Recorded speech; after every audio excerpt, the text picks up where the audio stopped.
I'm Vanessa Tyler. Welcome to SarderTV, where we speak with the critical thinkers of today. Relationships mean everything in business, and today we have the honor of speaking with the authority on relationships, Dr. Gilda Carle. Dr. Gilda holds a Ph.D. in educational leadership. She's been the go-to person on air and online when a soundbite is needed on relationships, mostly between men and women, but for our purposes today, business. Dr. Gilda, welcome, and thank you for pointing out what many fail to conquer, and that is the importance of relationships in business. I know corporations call you in to speak to their CEOs. What do you find is the biggest issue that you see when you go and speak to these CEOs? Well, CEOs have one objective, and that is to worry about the bottom line. And because they're so focused on the bottom line, sometimes they forget about the people who provide the path to get there. Wow. So that could be problematic. How is the issue affecting the ability to increase the bottom line by failing to communicate effectively? Well, when people are working in a company that is so task-oriented, they are driven. And when they feel as though their individuality is not taken care of or even paid attention to, they become angry and hostile, and conflict arises, and there are a lot of dysfunctions. That's when a company will call me in to find out what's going on. Sometimes they don't want to hear the answers that I have for them either. When they call you in, I know some of the ways they call you in is for these innovative and incredible lunch and learn programs. And I wanted to ask you, you have an hour, sometimes an hour and a half to speak to people, especially these people at the C-levels. What is the takeaway that you have to get across to them in that short period of time? First of all, the lunch and learns are phenomenal. I developed them myself because, after all, I've been on TV for so many years, and I recognize the short attention span of everybody today. Everybody's rushed, and we don't have enough time to do all the things that we want to do, and yet everybody has to eat. It's even a law that they have to eat, even if they're not pushing themselves to leave their desks. But when we provide them with a lunch and learn, it's very casual. They're sitting and chomping on their food in an atmosphere of camaraderie. And that's when I can get across information to them that they ordinarily would be too busy to listen to. This is also a time out from their regular day where they can start to actually learn about things that are not so bottom line oriented as being so obviously bottom line oriented, but as being very important to what they have to achieve. For example, one of the lunch and learns I run is body language principles. Body language to achieve the bottom line. And they learn about things that they never even thought about. And we laugh and we joke. While I was doing one of these lunch and learns at a very big company, one of the executives sitting there in the round table had his legs propped up, and he was very casual, and I used him as an example. And I said, you know, this is an example of somebody who's just so relaxed and having such a good time. And they all started to laugh. I said, what did I say? I didn't know the company. And they said, he's our CEO. And of course, he was much more casual than they were. After that whole lunch and learn, he came up to me and said, this was phenomenal. My people got so much out of it because it was so relaxed. And usually we're not so relaxed here. So I think it's phenomenal because a lot of times companies really are looking at things that are very obvious when it comes to increasing business. But when you talk about communication and relationships, that's not something that's usually on the agenda at a boardroom. In the olden days, there used to be mass market, TV, radio, things like that, and business. And we never saw the two of them cross paths. However, I started out doing business seminars in front of corporate people, in front of CEOs, so that after that, when I went to television, it was so easy to provide TV, the audiences, with all this content that I had gotten from my Ph.D. and working with all these executives and things about people that they didn't know that I knew, and be able to integrate the two worlds. It was wonderful. And I'm the only one out there who has this kind of strange background. Television in the mass market and business in the corporate market. So that even when I'm titling my Lunch and Learns, I can grab them from media-friendly and media-attractive interest levels, such as how to hook, hug, and hold your audience. Okay? That makes people much more interested in attending than somebody who's going to have presentation skills for the C-level officer. I mean, that's very, very dull. But this is fun and funny. We talk about how to spot people who are bluffing, people who are lying, how to deal with a handshake that's going to get you a great deal, how to create big deals from small talk. Things that I learned in the media you can apply to be very attractive, and yet with the content that I have, it's worked fabulously. I can envision those CEOs and using those kind of communication skills when giving presentations to their board and getting information across to their board. Well, I do a lot of media training, and I've trained tons of CEOs. One of them, he was very, very nervous. He said, "Are you going to tell me to raise my hand when I say a certain word?" I said, "No way. You're going to be natural. You're going to find your essence and deliver your essence." And again, that's what I learned how to do on TV. You are a relationship expert, and an excellent one. How exactly will businesses use the relationship expert advice that you give them? I talk about all the things that often don't want to be discussed. I had a seminar called Communications for the Bottom Line. Very boring title. And a round table, a conference table, were a group of very angry men. There were no women in this audience. And I said, how can I help you communicate for the bottom line so it really helps you when you leave here? And they were so angry. I said, whoa, what's going on?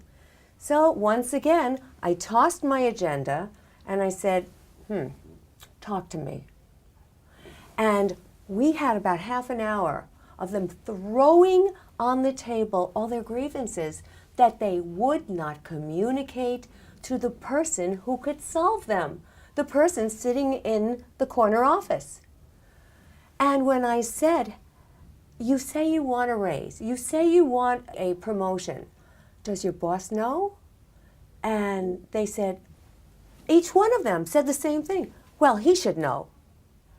And then I said, but nobody knows what you are thinking. Nobody possibly can know. And it's really up to you to communicate this. Do you know how to communicate it without offending? And then we were able to glide into what they really wanted from me and my agenda. And I just integrated the two so that it really hit home for them.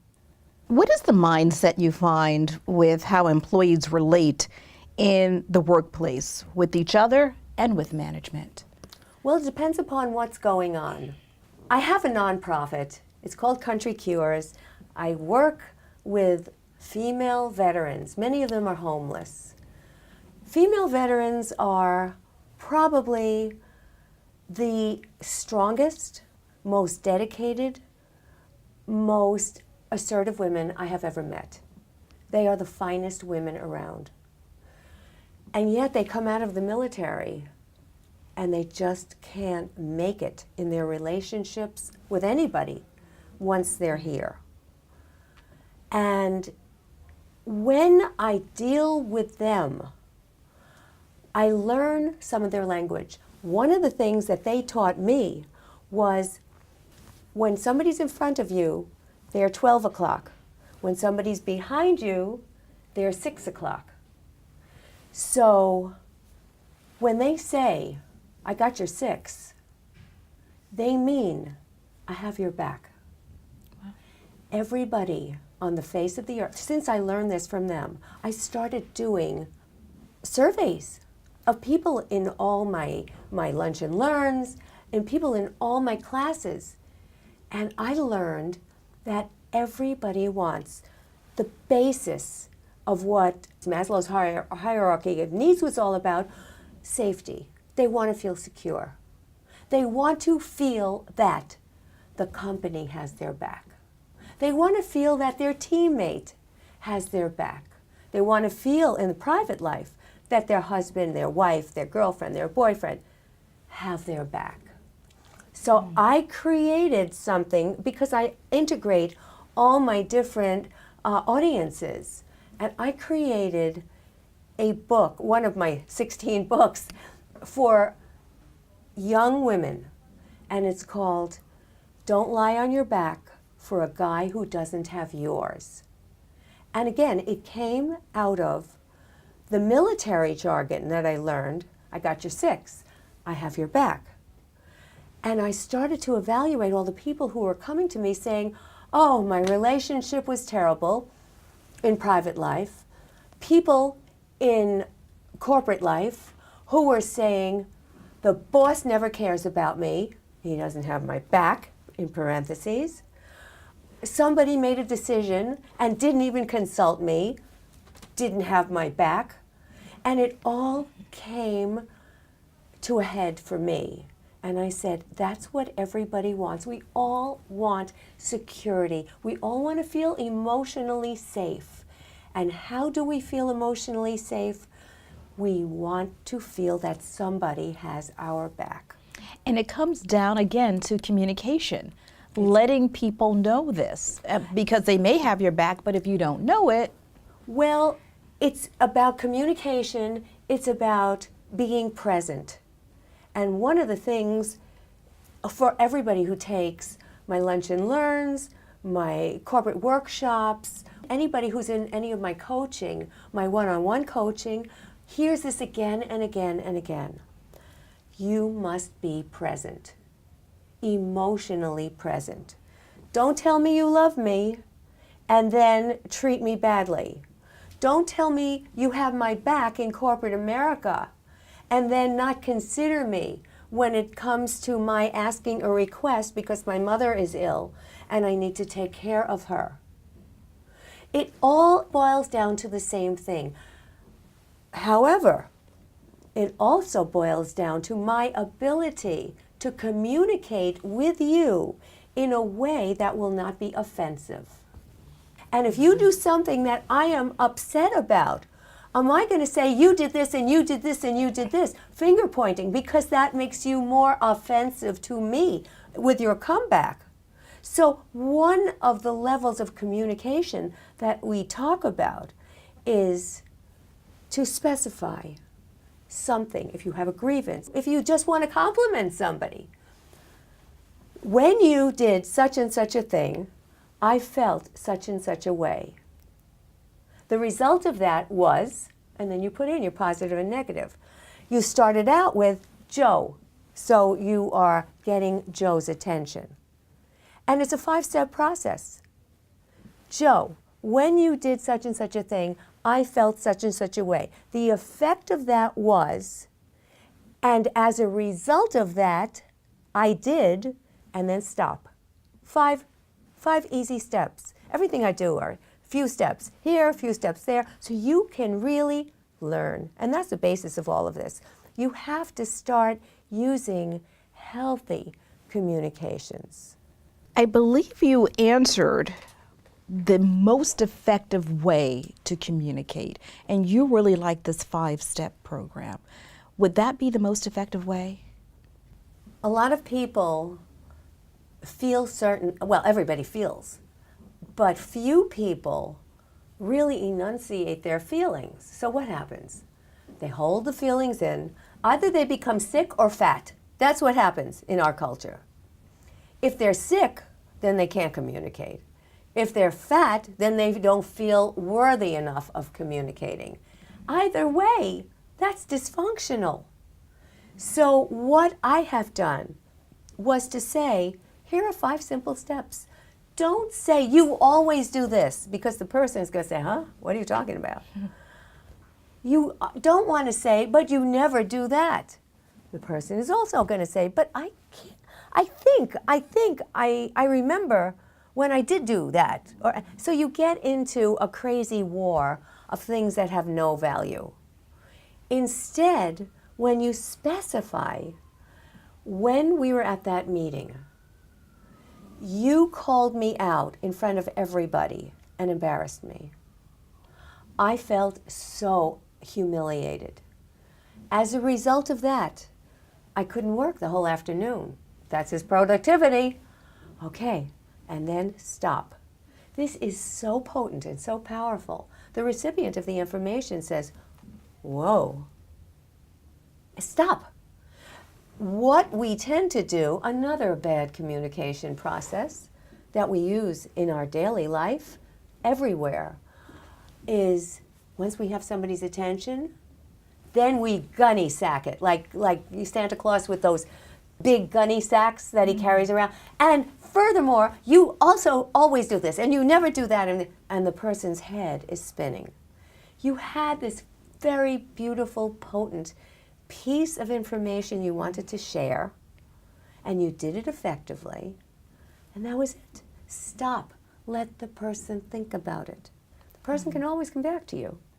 What is an ideal work environment for everyone, no matter what their communication style is, that everyone can communicate with each other? It all gets back to being emotionally present. I was doing some training at a major corporation, and when they called me in to find out what this was all about, it was a bunch of staffers who called me in, and the CEO is listening to this, and he said, how can we be sure that there's going to be any benefit? I said, I guarantee. Now that doesn't mean anything. He didn't know me from Adam. I said, I guarantee by the time I end this program, your people will be much happier to come to work. His response was, I don't care how happy they are. And I said to him, because I'm an assertive woman, I said to him, yes, you do. Just like that. And I was so confident. And again, confidence is part of the communication process. I was so confident because I know what I can do. And sure enough, the bottom line was so enhanced that other divisions of this corporation brought me in, and they said, whatever you did there, we want you to do here.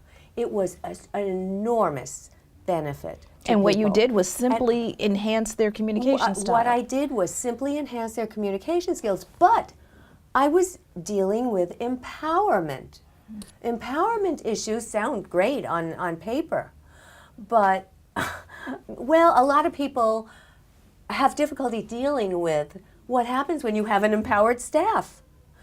So when some of the staffers went into the boss's office and said, look, I want to tell you about such and such, and the boss is on his computer and just doing his computer work, and the staffer said, I need you to look at me when I'm talking to you.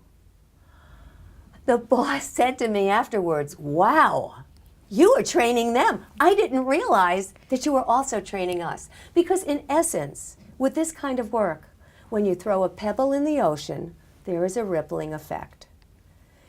One CEO came up to me after doing one of my lunch and learns. And they were calling me in every week to do a different one. And I was coming up with all these sexy titles, and everybody was in attendance. Soon we had standing room only, and he was participating also, because so often it's the CEO who hires you and he doesn't attend.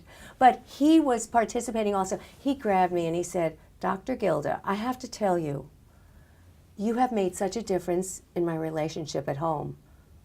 And I said, "I don't know anything about your relationship at home. We never talked about it." He said, "It's the same work. If you're going to be emotionally present, you're going to be emotionally present. If you're empowered, you are empowered." And so on down the list. It's life enhancement training. And it's the same work that I've been doing with the female veterans to give them a boost in life, to let them know that here are communication skills, and all they knew were male communication skills. But intermix the male communication skills from the military with your own essence. And that's what I bring out of people. I was teaching a graduate course.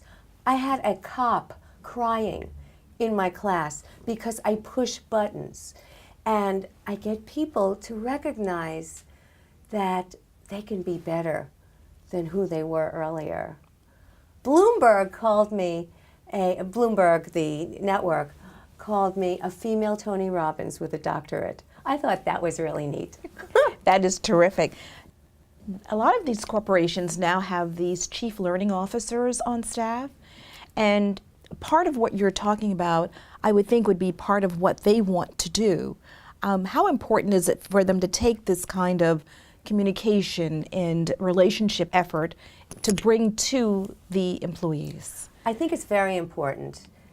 In the olden days, meaning maybe 15 years ago or so, when they were doing these workshops in-house, they called them training. You train a dog.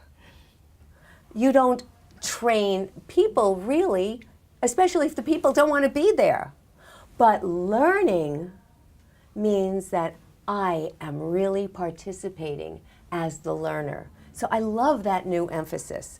But if they're going to do training as they did in the past without changing the emphasis on the person and the person's essence and who that person is to achieve his or her greatest potential, then what's the good of it? Yeah. I want to know that every single person in my Lunch and Learns is changed somehow. I want them to come in to a Lunch and Learn and say, "Wow, this is so great," but to change something about their habits, something, anything. And then I will feel as though I've achieved.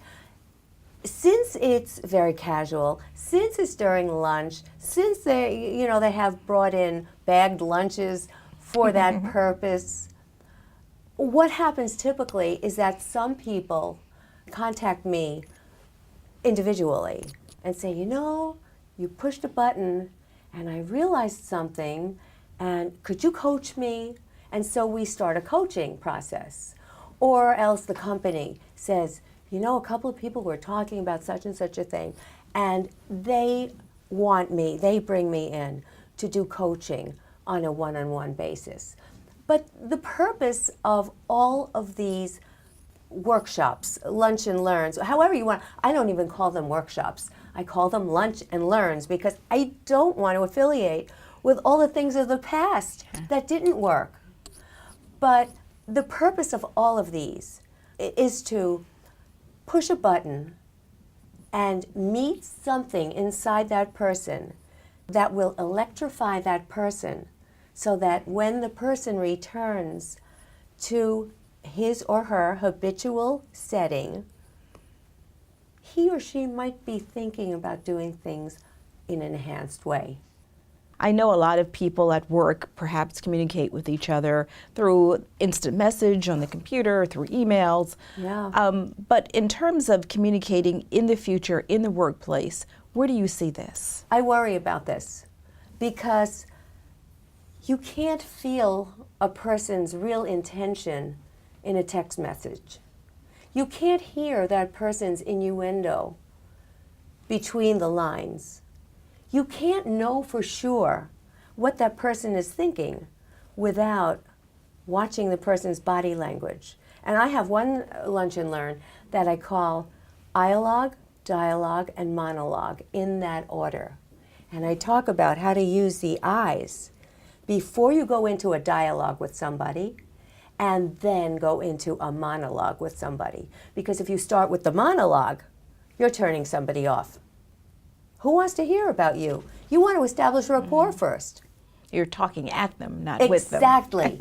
If you're talking at them, they're falling asleep. They're not interested. You've lost them. My attitude is communicate once, communicate right. You are an author of 16 books. Yeah. Very impressive. Many of them, of course, are what we've been talking about, relationships. I was just wondering why relationships are such a tough thing to conquer. Relationships are tough because you're always depending upon somebody else playing fair. And you can't count on somebody else playing fair. So what I have done is stripped everybody of their habitual communications. All the habits that didn't work, all the dysfunctions that were getting moldy. And I say, you know, you can't depend upon the other person playing fair. But if you're fair, throw the pebble in the ocean, see the rippling effect. So my emphasis is on the person who I see. And with that knowledge that that person gets, well, then that person can apply anything in work, at play, with his children, with her parents. It doesn't make a difference. That's why that CEO said, you made such a big difference in my relationship at home. Yeah. And I hadn't even talked about, I didn't know anything about his relationship. Talk about your latest book. You talked a little bit about it earlier, and it's kind of geared toward our young women, but of course it can be used anywhere. But it's talking about, you know, having somebody who is supportive of you. It puts everything that our young women have been doing into question, because they come to me, and we're talking from teens to millennials. It doesn't make a difference.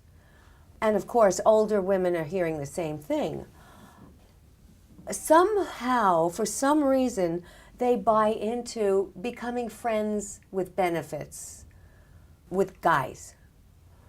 And then they come to me and their heart is shattered, or they're pregnant, or they have an STD.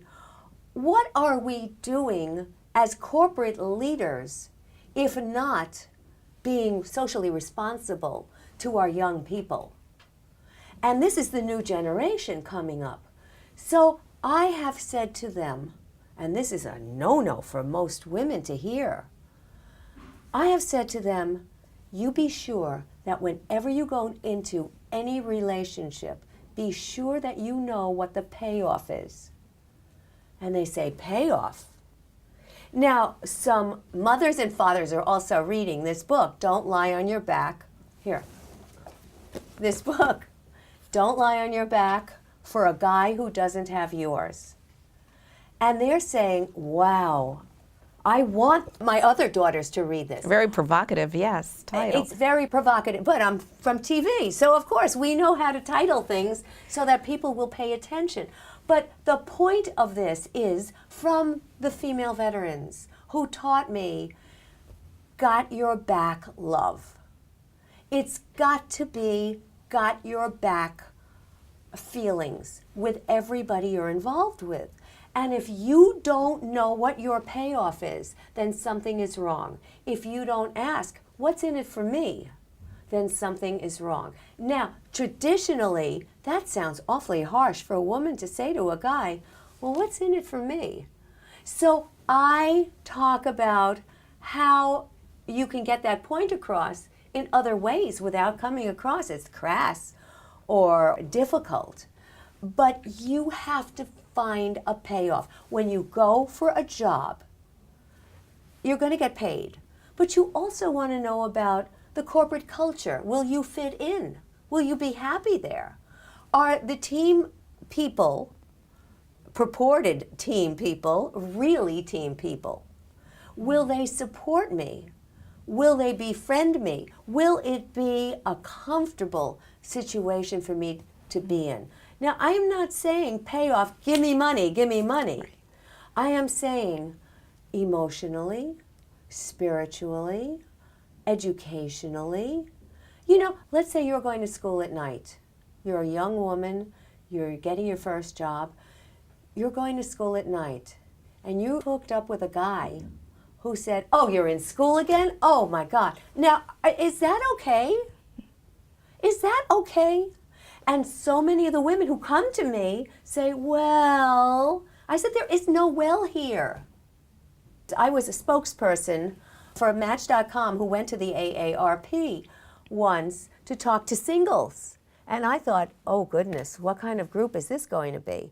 Well, these were the liveliest women and men I had met.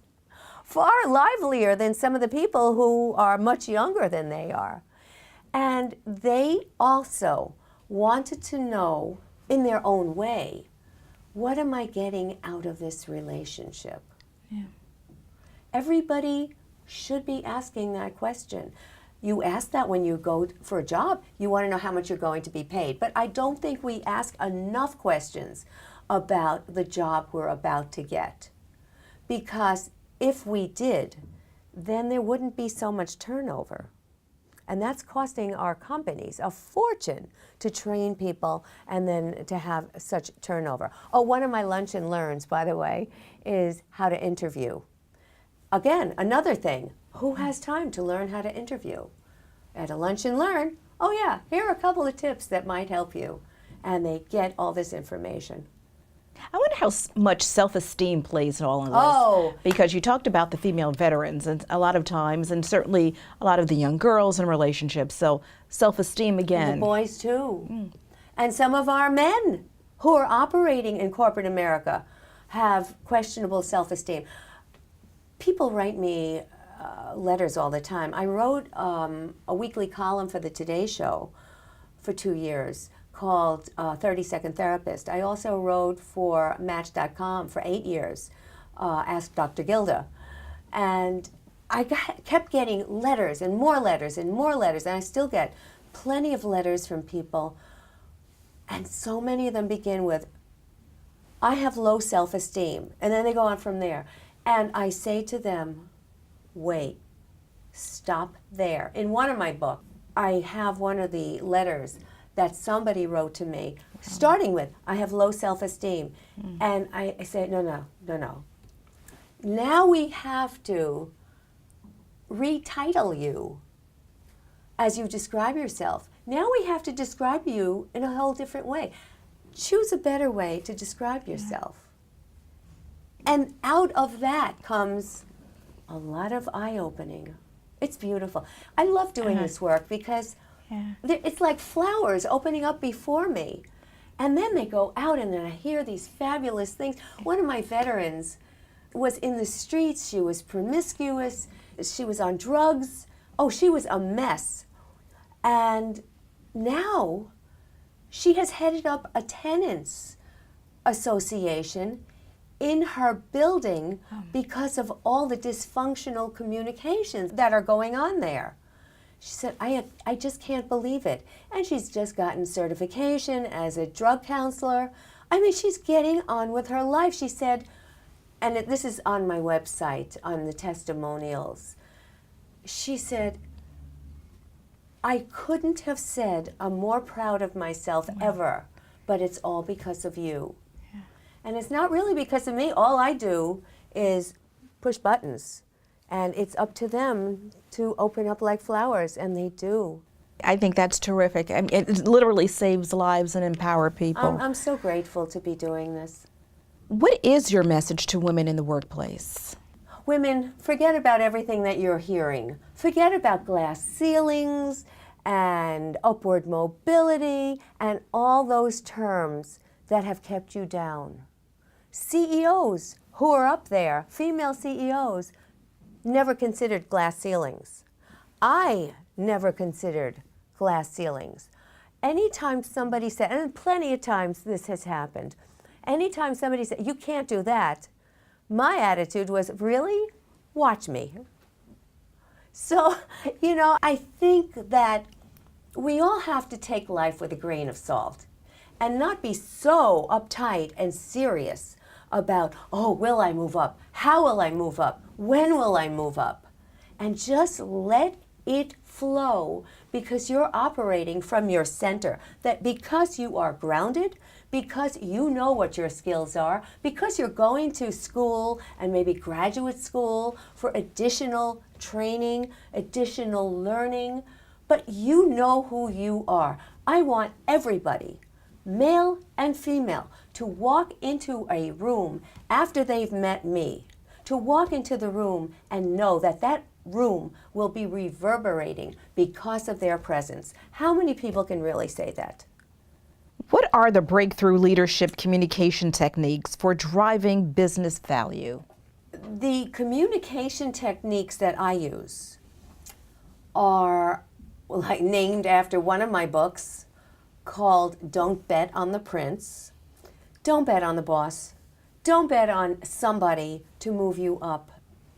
Don't bet on anybody but yourself. When I inscribe this book, Don't Bet on the Prince, I inscribe it with bet on yourself. We don't get this message, ever. Young men don't get this message. Men getting their upward mobility in corporate America don't get this message. Men are so worried about the task orientation as opposed to the people orientation that I fear they lose a part of themselves. And if our men are losing a part of themselves, then they're not good for our women. And I want everybody to integrate their left brain and their right brain and their whole brain and their task and their people orientation and just be centered. To communicate confidently, which you talked about when you walk into a room, it should reverberate in any environment, from elevator pitches, sometimes you may not have a long time to do it, to high stakes reports and proposals where you are preparing.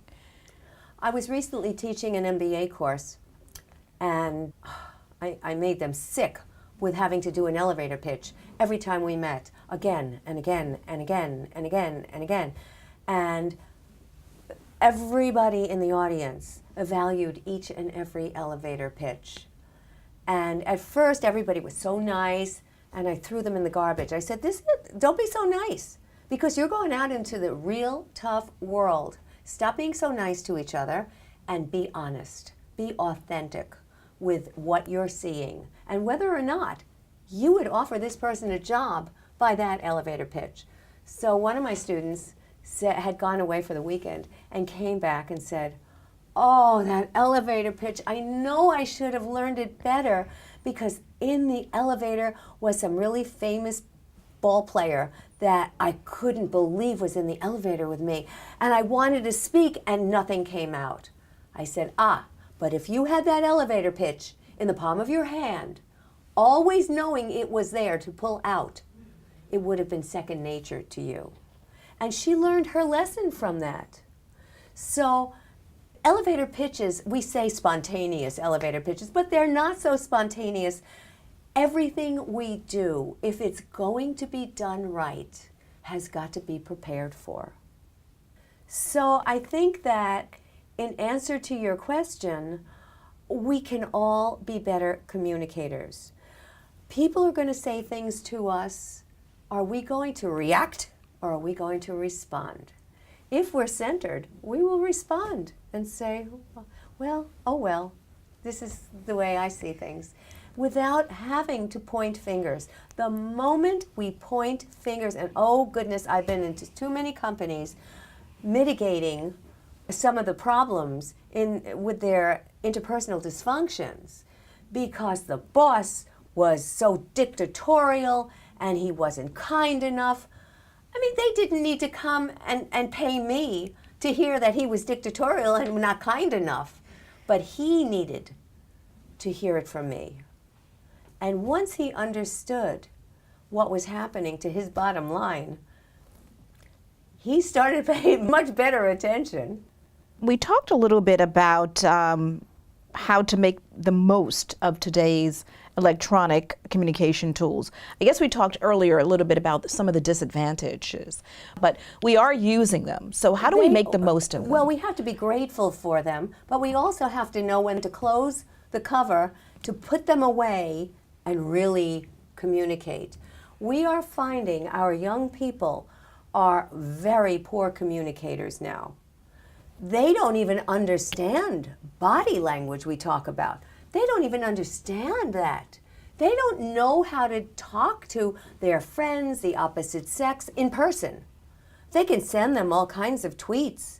They can send them all kinds of texts, but they just don't know how to navigate when somebody says something nasty to them, when somebody doesn't support them as they would like to be supported. They don't know how to have relationships.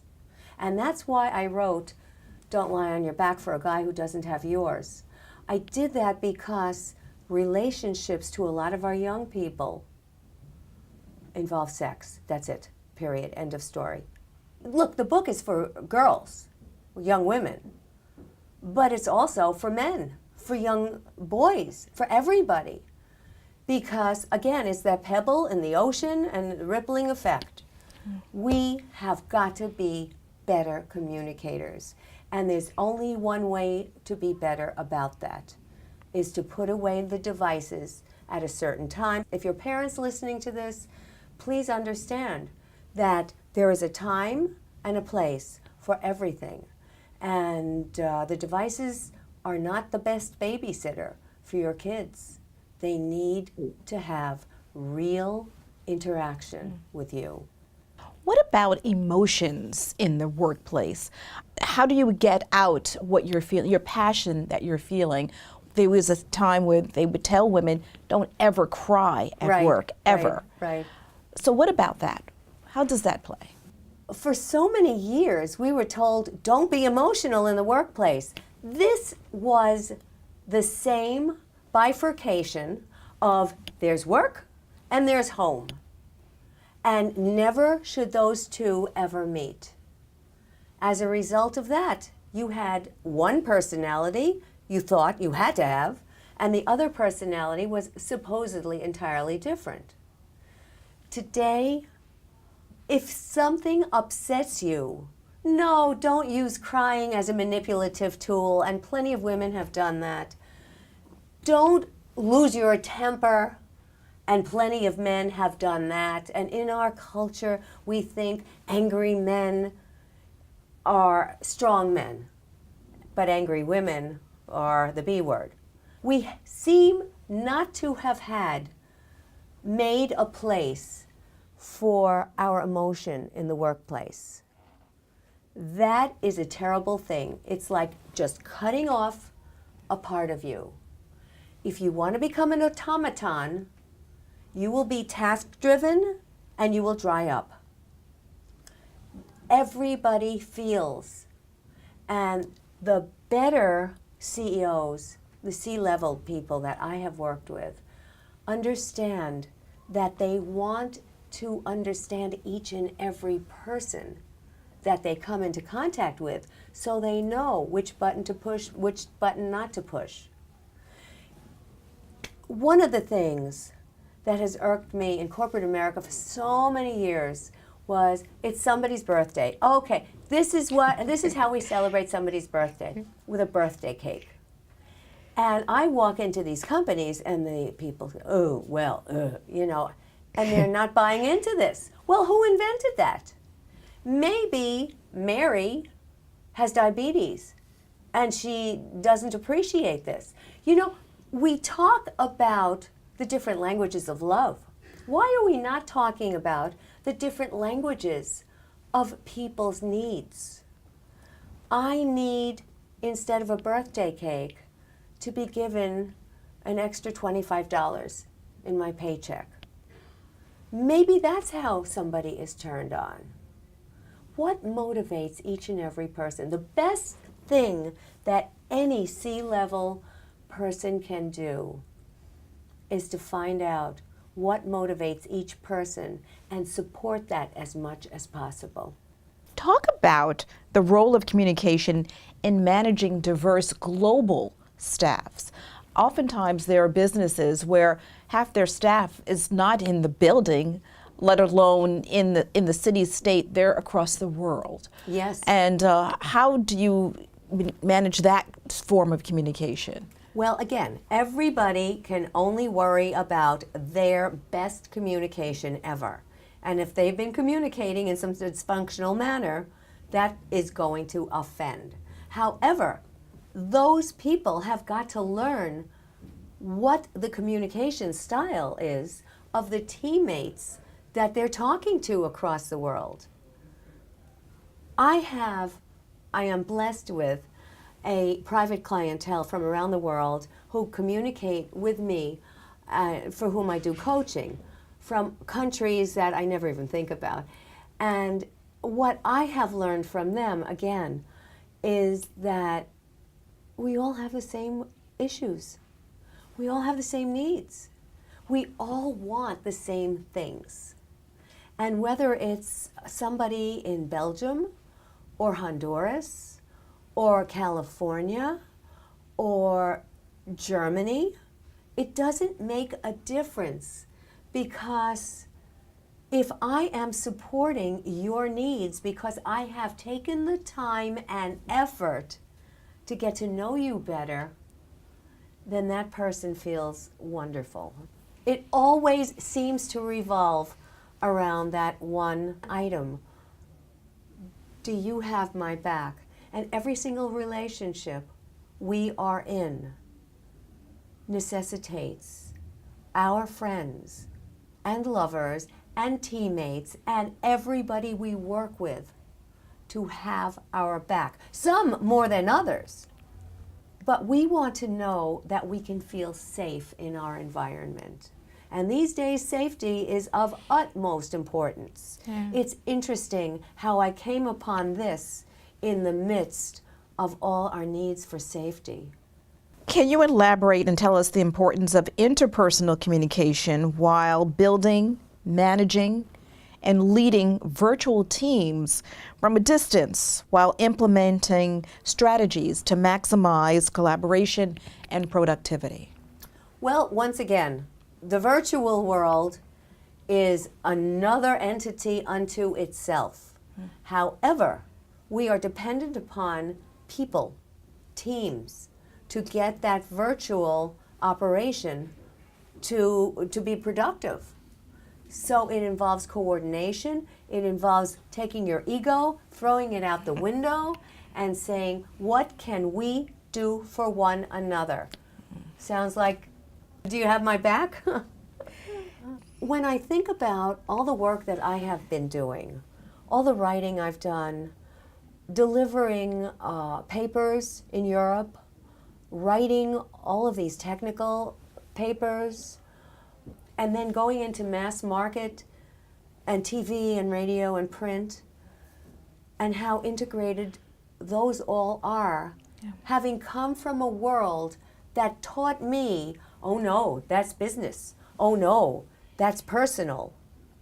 And my saying, that's wrong. I've been doing this on my own for all this time, and it all seems to come back to the same thing. Wow. Our need for safety, our desire for safety, our feelings of wanting to be supported, wanting to be loved. If you have my back, I know you love me. And everybody wants to hear that in one way or another. Now, you don't have to have my whole back, but you have to be looking out for me when gossip mongering begins, when somebody screws up and I'm working on a project. I need you to suggest I look more closely at what's going on. That's a little part of my back that you have. But whatever it is, I'm ever so appreciative that somebody is out there. As a result of that, when employees feel that the company has their back, the employees will bump up that bottom line like the company has never before seen. How does one transform destructive conflict into constructive conflict while building trust in the organization and creating a productive working environment? Oh, do you have an hour for that? One of my lunch and learns is how to manage anger and take control. You're going to have conflict if you have two different points of view. And that's good, and that's healthy. If we can operate that way from a healthy wellness for the company's bottom line perspective, then we understand that you have this feeling about or view about such and such, and I have that view about such and such. Now, let me think about how your view might operate if we were to eliminate my view. And then I want you to step into my shoes and tell me how you think mine would operate if we were to test that one out. You see, the role playing is phenomenal. If I jump into your shoes and see things through your selective perception, I might see the world differently. Yeah. Somebody, I don't know who that is, I often do this in companies, but somebody's got to jump in and take the lead on this. Somebody's got to really lead this. It's more than lunch and learn. It's more than a learning officer running programs. It's somebody who sees and is on top of a situation because obstacles are opportunities. That's a Gildagram for you. Obstacles are opportunities. Yeah. So if you have an obstacle, this is our opportunity to become closer, to become a better team, and to understand that my idea is not the only idea out there, and yours could be even better. Beautifully done. We've learned so much from you. Join us next time for another one-on-one. Gain a new perspective on SarderTV, where we talk with the world's most illuminating minds. I'm Vanessa Tyler. Thank you for watching.